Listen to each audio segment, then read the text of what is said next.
Selamat pagi anak-anak, ketemu lagi di pembelajaran hari ini. Kita belajar di tema 7 perkembangan teknologi dan subtema 1 tentang perkembangan teknologi produksi pangan di pembelajaran 3. Nah, hari ini kita belajar apa? Tentang bagaimana kegunaan produksi pangan dengan menggunakan teknologi. Ayo simak dan ikuti pembelajaran hari ini dengan sungguh-sungguh.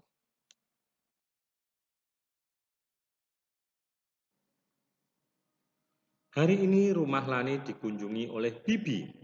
Udin, Edo, Beni, Dayu, dan Siti juga berkunjung ke rumah Lani. Mereka berkumpul di ruang makan.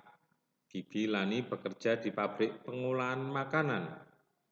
Bibi menceritakan macam-macam cara mengolah bahan makanan. Bibi menunjukkan teks bacaan tentang teknologi pangan. Udin, Edo, Beni, Dayu, Siti, dan Lani membaca bersama-sama. Hasil teknologi pangan. Manusia butuh makanan terus-menerus. Bahan makanan yang diperlukan berasal dari hasil panen. Panen terjadi pada waktu tertentu saja.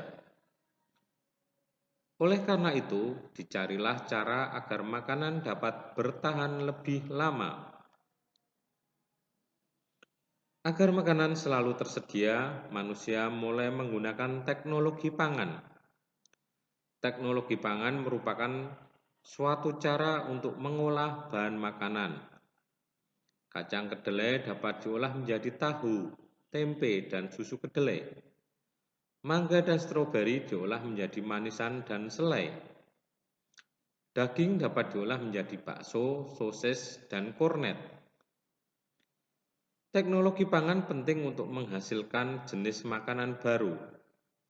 Selanjutnya, makanan olahan tersebut disimpan dalam kaleng atau dalam plastik kedap udara. Kedap udara maksudnya adalah tidak dapat dimasuki oleh udara. Proses penyimpanannya dapat membuat makanan lebih awet.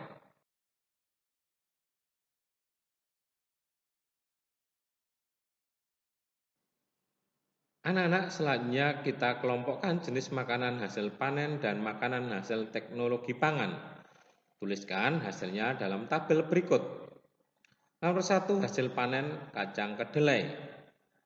Hasil teknologi pangannya bisa tahu. Nah, selain tahu, bisa tempe dan susu. Yang kedua, stroberi. Hasil teknologi pangannya bisa dibuat selai atau salad. Hasil panen mangga bisa dibuat jus atau manisan mangga. Sedangkan hasil panen daging bisa dibuat bakso, kornet, sosis. Nah, ada lagi contoh lain, hasil panen ketela bisa dibuat olahan keripik. Nah, anak-anak, kalau kita amati bacaan di atas, ya, kalimat yang berwarna merah pada teks hasil teknologi pangan, kalimat tersebut merupakan kalimat utama pada setiap paragraf. Kumpulan kalimat utama disebut ringkasan. Yuk, nah, silakan belajar meringkas dari kalimat yang bercetak merah dari bacaan hasil teknologi pangan di atas. Bibi Lani membeli tempe di tukang sayur. Warnanya putih dengan kumpulan kedelai di dalamnya. Lani dan teman-teman mengamatinya. Tempe yang dibeli Bibi cukup besar. Udin mengajak teman-teman mengukur luas permukaan bidang tempe. Tempe tersebut berbentuk persegi. Udin mengukur luas tempe menggunakan potongan segitiga yang terbuat dari daun pisang.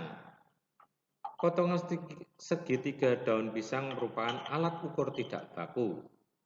Tempe yang terbentuk berbentuk persegi dapat dipotong menjadi bentuk segitiga.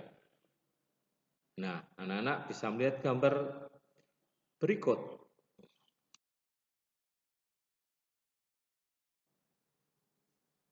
Tempe yang berbentuk persegi dapat dipotong menjadi bentuk segitiga. Amati bentuk di bawah ini. Nah, yang pertama, gambar pertama potongan persegi utuh. Selanjutnya dipotong menjadi dua secara miring atau diagonal. Nah, selanjutnya ada dua bagian segitiga. Nah, anak-anak, kalau satu kotak ini adalah satuan luas, terus kalau satu segitiga ini setengah satuan luas. Kalau dua satuan luas itu sama dengan satu satuan persegi. Nah, persegi dan segitiga dapat dijadikan alat ukur luas permukaan suatu bidang.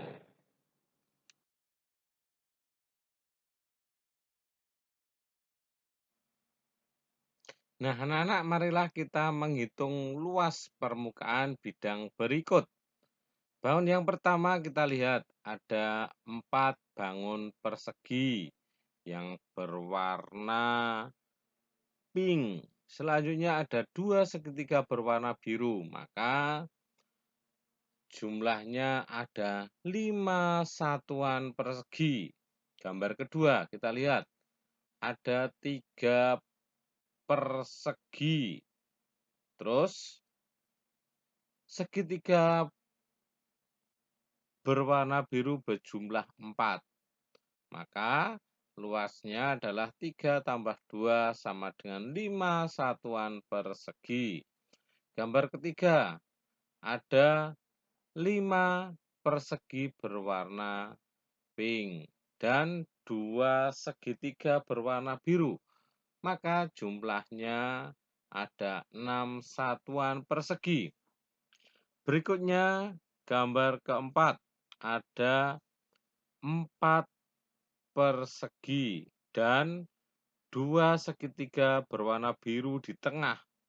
Maka jumlahnya ada 5 satuan persegi. Gambar berikutnya keempat, kelima. Itu ada 3 persegi berwarna pink dan 2 segitiga berwarna biru. Jadi 3 tambah 1 hasilnya ada 4 satuan persegi.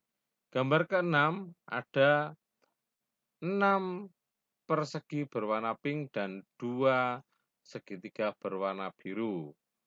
Jadi 6 ditambah 1 hasilnya 7 satuan persegi.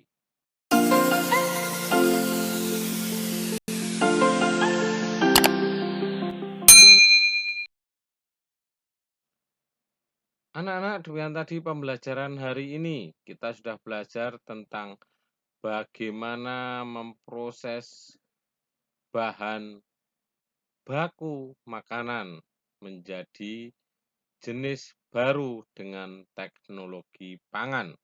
Selanjutnya kita juga belajar menghitung luas permukaan suatu benda dengan satuan tidak baku berbentuk persegi dan segitiga.